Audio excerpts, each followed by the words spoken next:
Hey, hey, hey. It's Filter Free Friday, y'all. Listen, I am so glad y'all here.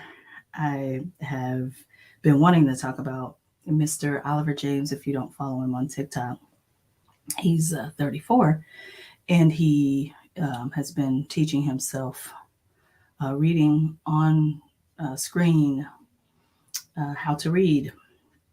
And it just reminds me of several things that I experienced when I was growing up. I wrote about in the Holy Educated MFer, um, about how my mother was raised in Coahoma County, Mississippi, and school conflicted with the cotton harvest, and so she would miss lots of days of school, and she would be out there as young as when she was supposed to be in kindergarten.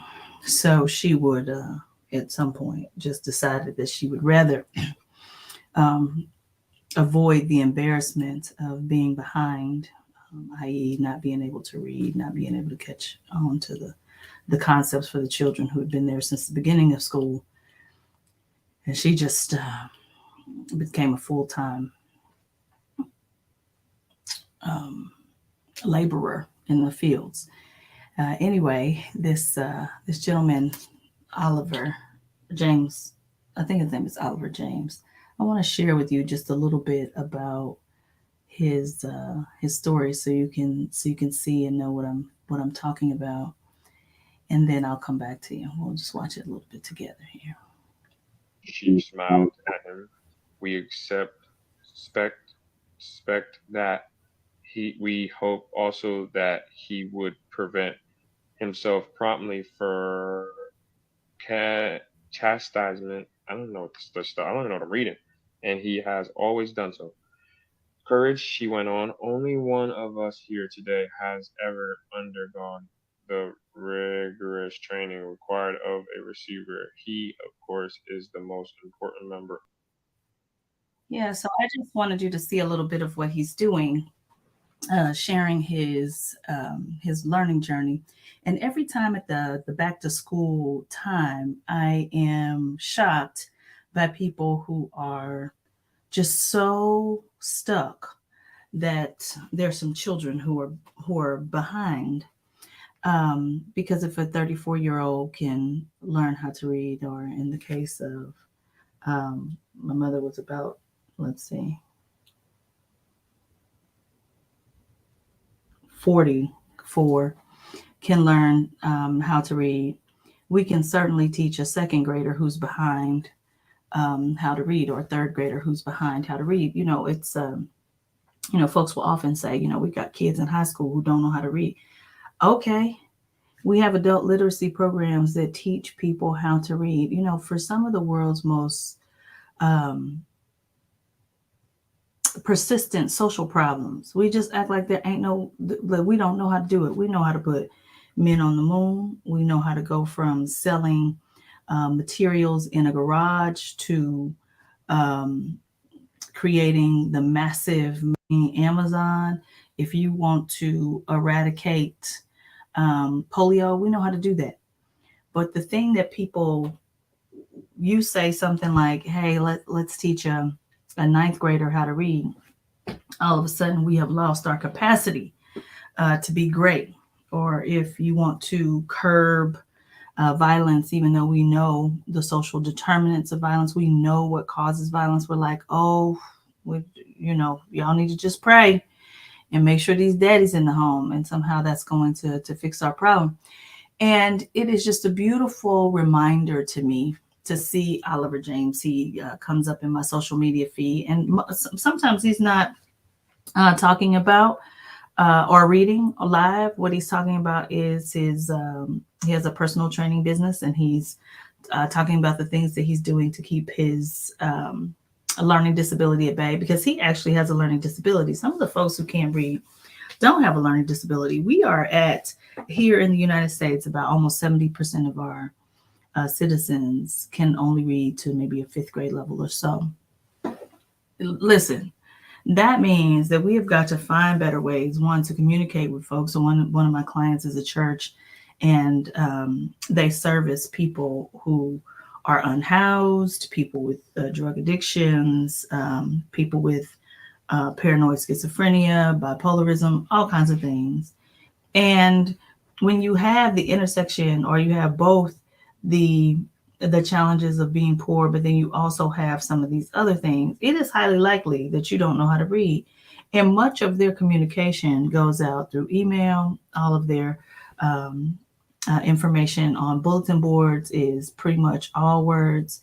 And I was just sharing with them, how could you also allow people to understand what's happening by using imagery and pictures? This month is Hispanic Heritage Month starting September 15th. And sometimes when we have, especially Spanish speaking immigrant communities coming from Mexico and certain countries in South America, we even taking the driver's test, you can get the written test in Spanish if you want. But the actual driving portion, the driver is speaking only English. And if that particular tester decides that you need a translator or somebody who speaks Spanish, then they'll get you one. But you pretty much got to be able to speak English to even get to that point.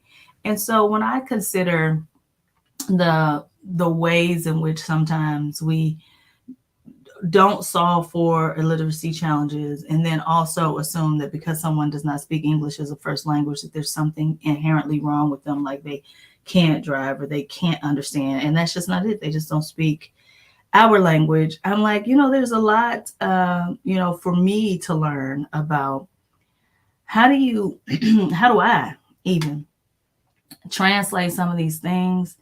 How do I teach empathy to people who got other stuff that they care about?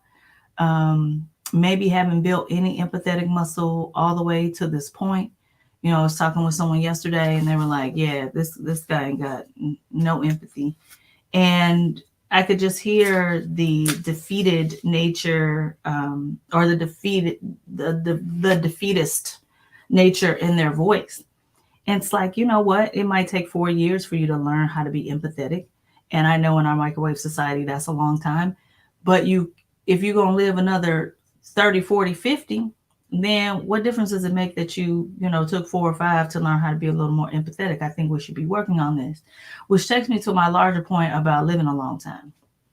I want to be super clear that this thing that I'm about to say has very little to do with age. It has something to do with age, but very little. I would be mortified if someone was still putting me on this video screen and I was cognitively not there and taking pauses and not able to answer questions. And giving me no questions today. And I'm 47. What has happened to us that we are parading our politicians on both sides of the aisle, falling down, can't finish their statements? Somebody's got to read to them what the vote is going to be. Here's what I think is problematic. It is a natural part of life for us to observe and watch people, watch the body break down. I hope to be able to do it. And I hope that I have someone to care for me, because this month is also World Alzheimer's Awareness Month. And for the most part, you got to get old, for the most part, in order to have dementia or Alzheimer's, not 100%. But there are people running for public office right now who are in their 30s, and people are talking about them like they're so young and using youth as a way to discredit them, when you consider that the U.S. government says that 40 years old puts you at a spot that you are so old that you are in a protected class because of age, because people will discriminate against you. And many of our politicians who are now octogenarians have been in office for 40 or 50 years, which means that they started in their 30s, 20s in some cases. And so, I think I'm going to say what I say often: empathy cannot sit on a bed of hypocrisy. Stop talking about 35 like it's young.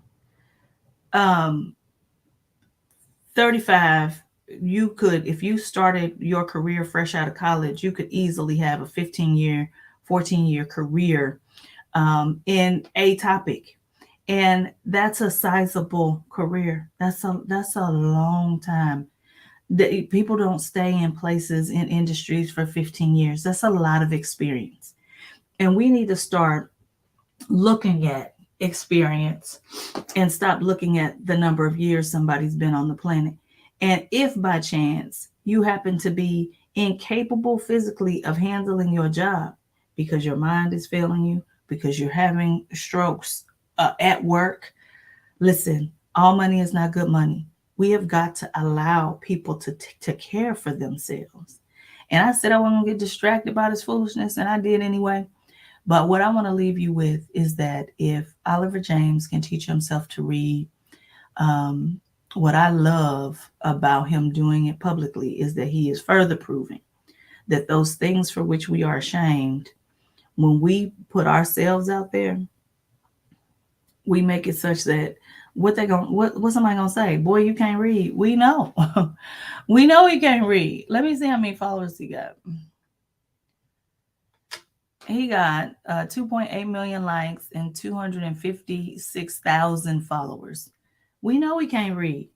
So, what I want to leave you with, Sugar, is if there's something for which you are embarrassed, what I want you to do is to consider what it might be like if you stop hiding in the shadows and you share what your challenge is. For him, it's his disabilities, it's his mental health challenges, it's not being having a learning disability.